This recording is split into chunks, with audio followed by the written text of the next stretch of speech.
تو اس کے بارے میں ایک تفصیلی قصہ لکھا ہے. امام حسن علیہ السلام کو جب زہر دیا گیا تھا تو انہوں نے خواہش ظاہر کی تھی. بی بی صدیقہ رضی اللہ عنہا سے پوچھایا تھا کہ اگر آپ اجازت دیں تو میری خواہش ہے کہ نانا جان کے کمرے میں دفن ہوں. تو بی بی صاحبہ نے اجازت دے دی، مگر اس وقت جو غلبہ تھا امیر معاویہ کے لوگوں کا، مروان کا، تو اس نے امام حسین سے کہا کہ امام حسن کو ہم یہاں دفن نہیں ہونے دیں گے. چنانچہ امام حسن نے فرمایا تھا کہ اگر لڑائی کا اندیشہ ہو تو پھر مجھے عام قبرستان میں جنت البقیع میں دفن کر دینا. تو چنانچہ یہ ثبوت ہے اس بات کا کہ رسول اللہ صلی اللہ علیہ وسلم ابو بکر عمر فاروق کے باوجود ایک آدمی کی خبر کی جگہ ہے، اور رسول اللہ صلی اللہ علیہ وسلم نے ارشاد فرمایا کہ عیسیٰ علیہ السلام یہاں پر دفن ہوں گے، میرے کمرے میں دفن ہوں گے. پھر آپ نے فرمایا کہ میں عیسیٰ علیہ السلام ایک ہی کمرے سے اٹھیں گے ابو بکر عمر کے درمیان. پھر فرمایا کہ ابن مریم دجال کو باب الدل میں قتل کر دیں گے. تو اس طرح مہدی علیہ السلام، اس طرح عیسیٰ علیہ السلام کے تشریف لانے کی خبر یہ علم غیب ہے. پھر عیسیٰ علیہ السلام 45 سال تک زندہ رہیں گے، یہ بھی آپ نے اطلاع دی. پھر عیسیٰ علیہ السلام مدینہ شریف کے مبارک کمرے میں دفن ہوں گے، اس کے بھی آپ اطلاع دی. اور یہ بھی روایت ہے کہ جب قیامت کے دن اٹھیں گے تو ایک طرف رسول اللہ صلی اللہ علیہ وسلم اور ایک طرف حضرت عیسیٰ علیہ السلام، جس طرح کے آج ہیں وہ لوگ، جس طرح کے عیسیٰ علیہ السلام اب دفن ہونے والے ہیں. اور بیچ میں 2 صحابہ ہوں گے، اس شان سے 2 صحابہ 2 نبیوں کے درمیان میدان قیامت میں آئیں گے. کیا شان ہے ان دونوں خلیفہ کی.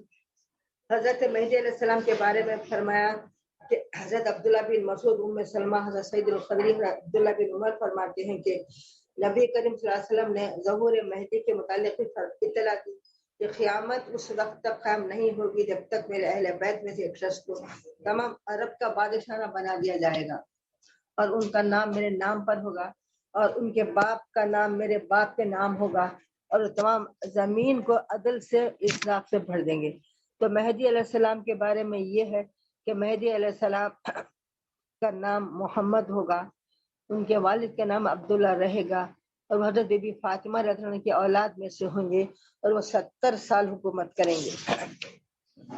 کہ تمام واقعات علم غیب ہی ہیں.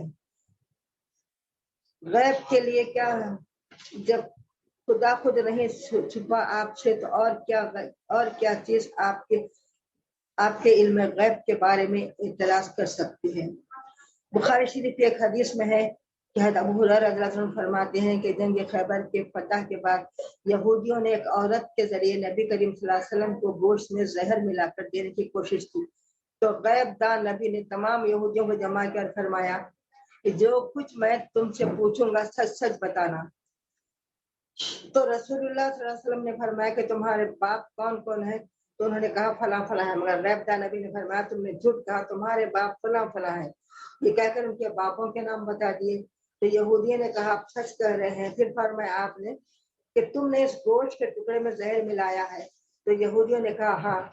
پھر حضور صلی اللہ علیہ وسلم نے فرمایا زہر ملانے کی وجہ کیا تھی؟ تو بتایا کہ اگر آپ اللہ کے سچے رسول ہیں تو زہر آپ کو نقصان نہیں پہنچائے گا. تو اس طریقے سے رسول اللہ صلی اللہ علیہ وسلم کے علم غیب کے ثبوت میں کئی آیات مبارکہ ہیں اور کئی احادیث مبارکہ اور کئی واقعات ہیں جس سے رسول اللہ صلی اللہ علیہ وسلم کا علم غیب ظاہر ہوتا ہے، علم غیب کا ثبوت ہے. اور غیب کی جو خبر دے وہی نبی کہلاتا ہے، اسی کو نبی کہا جاتا ہے.